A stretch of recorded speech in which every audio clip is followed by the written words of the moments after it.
మన దేశంలో ఆడవాళ్ళ మీద అత్యాచారం జరగడం మన దేశానికి ఒక కామన్ అయిపోయిందన్న. రీసెంట్గా నిన్న కాక మొన్న డాక్టర్కి ప్రిపేర్ అవుతున్న ఒక అమ్మాయి మీద కూడా అదే విధంగా అత్యాచారం జరిగిందనమాట.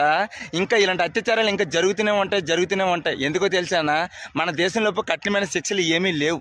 మహా అయితే అత్యాచారం చేసే వాళ్ళకి సంవత్సరం పాటు జైలు శిక్ష చేస్తారు, లేదంటే ఉరి శిక్ష చేస్తారు. కానీ అత్యాచారం చేసేవాడు ఏమనుకుంటాడు, తొక్కలో ప్రాణం ఉంటేటి లేకపోతే ఏంటి, అందమైన అమ్మాయికి అనిపిస్తే చాలు నా ప్రాణం పోయినా పర్లేదనేసి బలి తెగించి మరీ అత్యాచారం చేస్తూ ఉంటారు. కానీ కఠినమైన శిక్ష అది కాదన్న. అదర్ కంట్రీ అయినా సౌదీలోని వేసినట్టు మన దేశానికి కూడా అదే విధంగా శిక్ష వేయాలి. అది ఎలాగంటే, అందరూ చూస్తుండగా నడి రోడ్డు మీద ఆడు దేన్ని పట్టుకుని అత్యాచారం చేశాడో దాన్ని అందరూ చూస్తుండగా మధ్యన కోసేలా. అలా కోస్తే ఆడి పరిస్థితి ఎలా ఉంటుందో తెలిసే, జీవితాంతం అటు ఉండలేక సావలేక బ్రతకలేక నరక యాతన అనిపిస్తారన్నమాట. ఎందుకంటే ఏ మొగడైనా సరే ప్రాణం పోయినా పర్లేదు, కానీ మానం పోతే అస్సలు తట్టుకోలేరు. అలాంటి కఠినమైన శిక్ష మన దేశానికి ఎప్పుడు వస్తుందో అప్పుడే సురక్షితంగా